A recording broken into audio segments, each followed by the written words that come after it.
कशा आहात सगळे मजेत ना? तर मी आज बनवते इन्स्टंट असे गुलाबजामुन।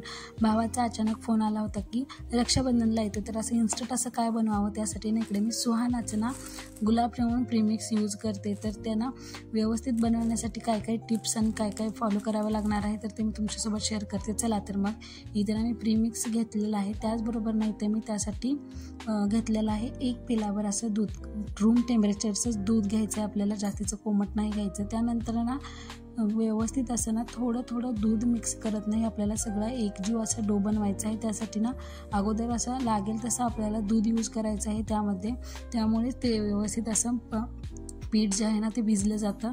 व्यवस्थित असं दूध मिक्स करत थोडं थोडं छान असा डो बनवून घ्यायचा आहे। त्यामध्ये देखील ना माझ्याकडे जे पेलाभर दूध होतं त्यातलं देखील ते उरतं, 2-3 चमचे शिल्लक राहतं। त्यानंतर ना त्यावरती ना छान अशी प्लेट झाकून ना व्यवस्थित मऊसूत राहण्यासाठी ठेवून द्यायचं आहे। त्यानंतर ना इकडे बनवायला घेऊयात आपण पाक। तर त्यासाठी इकडे मी वाटीभर अशी ना साखर यूज करते, त्याचप्रमाणे वाटीभर असं दूध। तर व्यवस्थित प्रमाण मी ठेवलं ना तर व्यवस्थित असं पाक देखील बनतो आणि गुलाबजामुन देखील बनतात। त्यासाठी ना इकडे एक जीव करण्यासाठी व्यवस्थित असं साखर ना पाण्यामध्ये विरघळून घ्यायचे, छान असं एकसारखं फिरवत राहायचं, कारण ते छान असं चिकटणार नाही खाली। आणि त्यानंतर ना छान पाक देखील बनवून जातो। इकडे आपल्याला जास्त घट्ट देखील पाक बनवायचं नाही आणि जास्तीचा पातळ देखील बनवायचं नाही। तर बघा छान असा पाक असा तयार बनवून घ्यायचा। त्यानंतर आपल्याला वरतून ना इलायचीची पावडर घालून घ्यायची आणि त्यानंतर ना 1-2 मिनिट ना पाकाला तसंच आपल्याला उकळवून घ्यायचं। व्यवस्थित पाक आपल्या इकडे रेडी होऊन जाईल आणि छान असे आपले गुलाबजामुन देखील बनतात।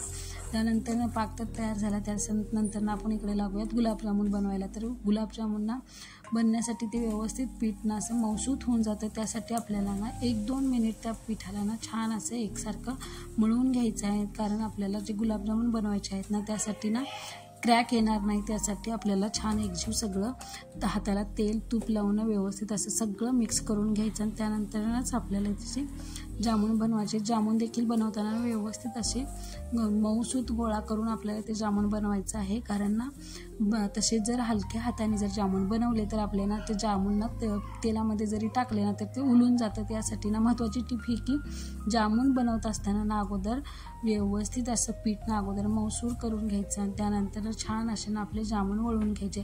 त्यामुळे ना व्यवस्थित तेलामध्ये ते छान फुटणार नाहीत, छान तळले जातील, एकसारखा कलर येईल। त्यासाठी ते ना सारखे जामुन बनवून घ्यायचे गोल गोल आकाराचे, जसं तुम्हाला आकार हवा आहे ना तसे छान असे गोल आकाराचे बारीक जामुन बनवून घ्यायचे, कारण ना हे जर तेलामध्ये टाकले ना तर अधिकच खुलून जातात। यासाठी नाही ते छोटे छोटे जामुन सगळे बनवून घ्यायचे। आणि त्यानंतर ना माझे इथं जामुन आहे तर 35-36 जामुन असे बनवून तयार होते।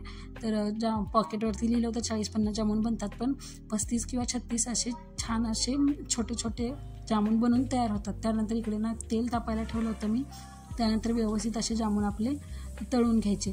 आणि तळताना एक महत्त्वाची टिप्स म्हणजे ना तर गॅस एकदम हाय ठेवायचा नाही, एकदम लो मीडियमवरतीच आपल्याला हे जामुन तळून घ्यायचे। त्याचं कारण असं की जास्त जर गॅस मोठा ठेवला तर वरतून जामुन करपून जाणार, आतमध्ये कच्चे राहणार। यासाठी ना गॅस बारीक ठेवायचा आणि हलक्या हाताने ना आपल्याला झारीच्या साहाय्याने ना जामुनवरती तेल सोडत जायचं, त्यामुळे ना ते जामुन खाली चिकटणार देखील नाहीत आणि वरती देखील छान कलर येऊन जाईल। तर यासाठी ना छान अशा महत्त्वाच्या टिप्स फॉलो करा, छान असे गुलाबजामुन आपले बनवून रेडी होऊन जातात। तर व्यवस्थित मी असे बारीक फ्लेमवरती नाही सगळे जामुन तळून घेते।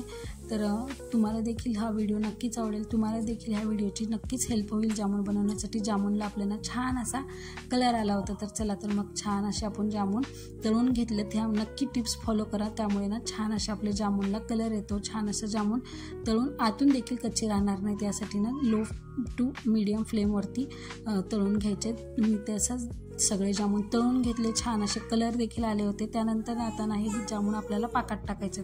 पाकात टाकताना महत्त्वाची टिप्स म्हणजे जामुन ना अगोदर थंड होऊ द्यायचे आणि पाक ना थोडासा हलका गरम करून घ्यायचा आणि त्यामध्ये ना जामुन आपले टाकून घ्यायचे। व्यवस्थित असे गुलाबजामुन आपले बनून तयार होतात, जास्तीचा देखील पाक राहणार नाही आणि जास्त देखील ते ओलसर बनणार नाही। त्यासाठी ना मस्त असे जामुन आपले तयार आहेत। तुम्हाला ही रेसिपी कशी वाटली मला नक्कीच कमेंट करून सांगा। तोपर्यंत तुमची काळजी घ्या, मस्त रक्षाबंधन सेलिब्रेट करा।